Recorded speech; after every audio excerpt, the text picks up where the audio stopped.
Hello, I'm Chuck Rowe, and to my left is Jim Bershears. We're both members of the Paradise Citizens Alliance and will be conducting this interview. Welcome to our Paradise Citizens Alliance interviews of candidates running for local, nonpartisan, elective offices serving our greater Paradise community. These interviews are meant for you, the voters, to learn more about the candidates, their positions on the issues, and to encourage you to vote on November the 8th. By voting, you're exercising one of your greatest rights and privileges as a citizen in our democracy. All these interviews will be posted on our website at paradiseca.org for you, the voter, to access online and to view from October the 8th right up to the election on November the 8th. With that, I'd like to introduce Melissa Schuster, who is running for Paradise Town Council. Welcome, Melissa. Thank you. And I'll lead off by asking you to tell us a little bit about your background. About my background.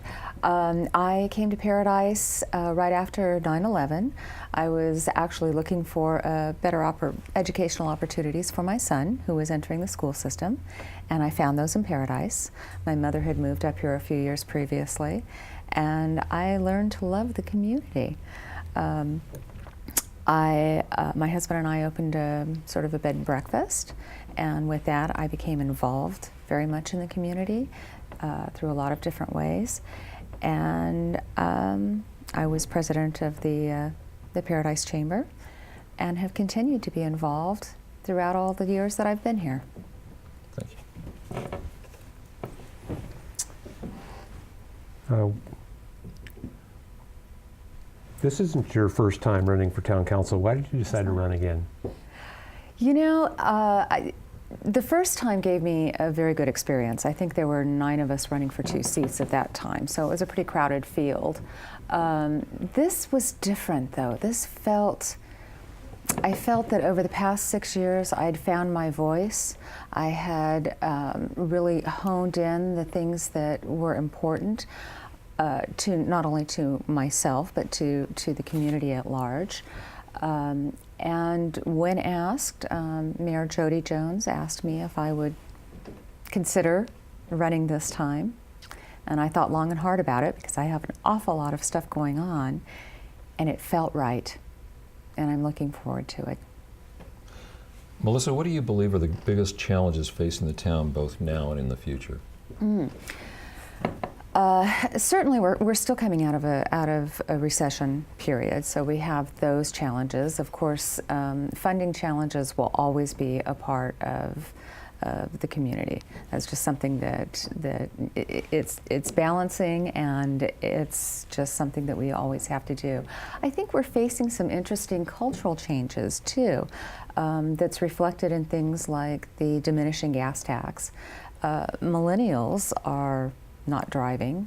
We're finding more economical ways of transportation, economical cars, and that's affecting revenue to our community. So again, it's always a budgetary issue. Other challenges we're facing, immediate challenges that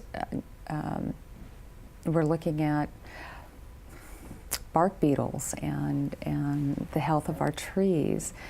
And fire safety are huge issues that we need to deal with right now.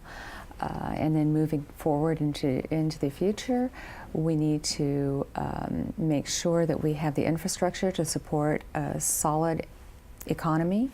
So economic development is something that is very important to look at. And all of these things tie into each other. Without economic development, we can't support our police and fire. And without the infrastructure to support economic development, you know, all of those things tie together, and they're very important to look at. What changes, if any, would you like to see if you were elected to the town council? I'm not sure that there are any specific changes that need to be made. I'm not one that wants to go back and correct or change something that has already happened. I prefer to move forward. So I think that we need to move forward with policies that promote economic development, with policies that protect our rural environment, our community, and the beauty of the community. Those are things that are important to me. The initial draft of the feasibility study on a possible sewer for the downtown and commercial areas in the town is due sometime in November. Without knowing at this point the results of the study, where do you stand on a possible sewer for Paradise? Oh, I think we definitely need. It's part of the infrastructure that will support economic development. Unfortunately, if it had been done 20 years ago, it would have been a lot less expensive to us. There's going to be a cost involved. But it is not nearly the cost that our businesses, our community is going to. If we can't promote economic development, if we can't bring businesses into town, it's going to cost us. We're going to have to find other ways to support the services that our town relies on. The sewer system initially will cost us something, obviously, but in the long run, the thought of businesses having to find other ways and build their own systems would be much more expensive than the initial tie-in into a sewer system. The initial, what's your opinion of Measure C since its implementation?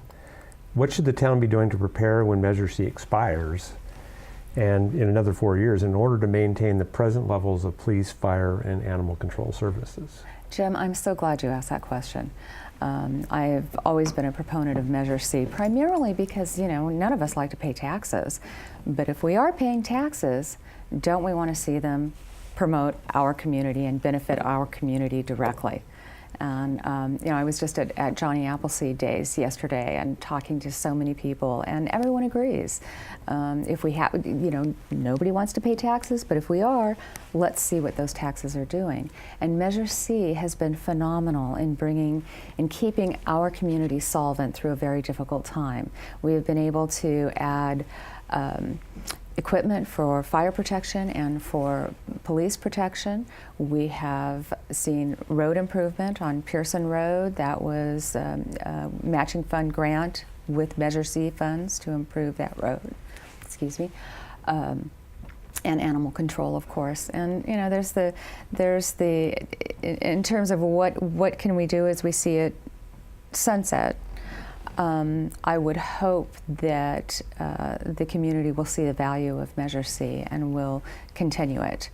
But we still need to find other sources of revenue. We always need to find other sources of revenue. And so circling back to animal control, we're facing another issue that the rendering plant, where this is the ugly side of animal control. It's not all about the lost pets and the shelter. It's about the nearly 200 deer that are killed on our roads every year. And the rendering plant has recently been sold. We are currently taking our animals to Chico. Chico is taking them down to Sacramento a couple of times a week to dispose of them. And one of the things I am researching and looking at is a facility in Paradise. Not sure what that would look like right now, perhaps a crematorium, where we can take care of our own animals. We can take care of the Chico's animals, surrounding communities, for a fee, and therefore generate revenue, which will then go to support animal control. This is not a question that on its appearance may seem to affect Paradise, but it does. And I think you probably would recognize that when I ask you. Where do you stand on the statewide effort to legalize marijuana and efforts such as Measure L to relax local marijuana regulations? The difficulty that I have with the state and local ordinances regarding marijuana is that in the end it is still illegal on a federal level. Of course, we've seen lots of changes with Colorado and Oregon, and I think that Paradise has done an excellent job with disallowing grows within the town limits. I think that is very positive. Beyond that, in terms of the state level, it remains to be seen. I honestly have mixed feelings. I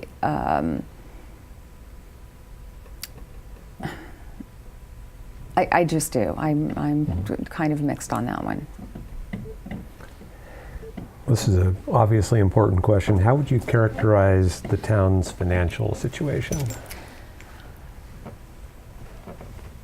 Getting stronger.